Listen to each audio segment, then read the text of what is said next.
सास बहू का होमवर्क। एक छोटे से गांव में, जहां हर घर में प्यार और रिश्तों की गहराई को सलीके से निभाया जाता था, वहीं एक घर में सास और बहू का रिश्ता कुछ खास था।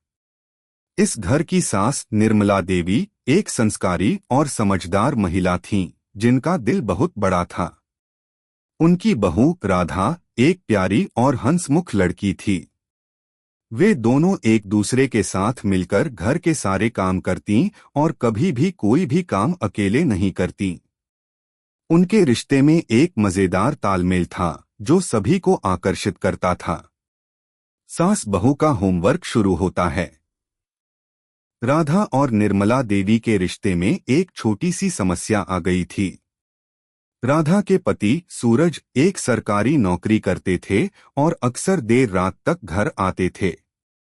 इसका मतलब था कि राधा और निर्मला देवी को घर के कामों में हाथ बंटाने के लिए समय निकालना पड़ता था। कभी राधा की तबीयत खराब होती, कभी निर्मला देवी को कोई काम करना पड़ता, और दोनों में से कोई एक कभी भी थका हुआ या परेशान होता।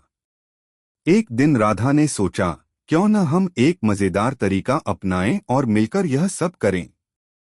वह चली गईं और निर्मला देवी से बात करने लगीं, माँ जी, आप क्या सोचती हैं अगर हम घर के कामों को एक खेल बना लें? ऐसा करें कि जो भी काम हम साथ मिलकर करेंगे, उसे हम एक होमवर्क की तरह ट्रीट करें।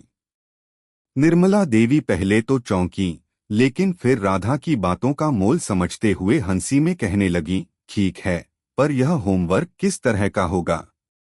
राधा ने मुस्कुराते हुए कहा, माँ जी, हम हर काम को एक नए अंदाज में करेंगे। जैसे अगर हम बर्तन धो रहे हैं, तो इसे एक रेस की तरह करें। जो पहले बर्तन धोकर पूरा करेगा, वह विजेता होगा।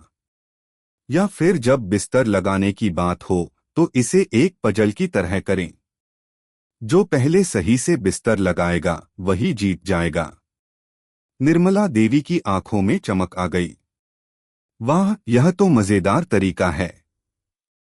हम दोनों मिलकर यह काम करेंगे और मजा भी आएगा।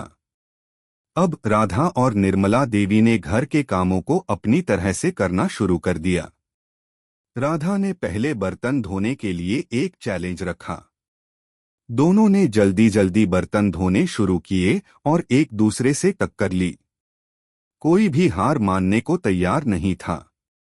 निर्मला देवी ने जल्दी जल्दी बर्तन धोते हुए कहा, देखो, मैं तुम्हारे बर्तन धोने की गति को भी मात दे सकती हूँ। राधा ने हंसते हुए कहा, माँ जी, आप बहुत तेज हैं, लेकिन मैं तो किसी से भी कम नहीं। आखिरकार दोनों ने बर्तन धोकर पूरा कर लिया और एक दूसरे को बधाई दी। अच्छा, अब अगले काम की बारी है, राधा ने कहा। इसके बाद बिस्तर लगाने की बारी आई। राधा और निर्मला देवी ने इसे पजल जैसा बना दिया। दोनों ने बिस्तर को ऐसे सजाया कि दोनों की तारीफ करने का मन हो गया। यह होमवर्क उनके लिए सिर्फ काम नहीं था, बल्कि एक मजेदार समय था जो वे एक दूसरे के साथ बिता रहे थे। जब सूरज घर लौटे, तो उन्हें घर के कामों की नई व्यवस्था देखने को मिली। वह थोड़ी हैरान थे, लेकिन साथ ही यह देखकर खुश भी हुए कि उनकी माँ और पत्नी दोनों मिलकर काम कर रही हैं और उनका रिश्ता बहुत मजबूत हो गया है। सास बहू की इस समझदारी और प्यार भरी कहानी ने पूरा गांव बदल दिया।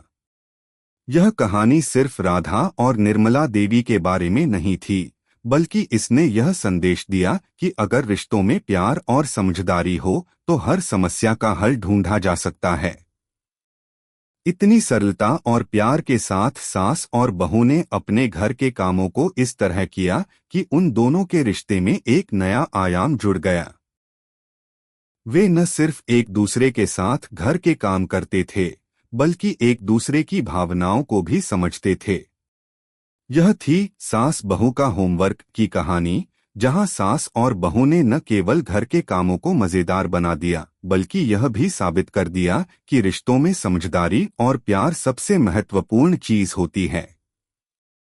अगर आप अपनी माँ से प्यार करते हो और उनको खुश देखना चाहते हो तो चैनल को सब्सक्राइब करो, लाइक करो। बहुत ही जल्द आपको खुशखबरी मिलेगी।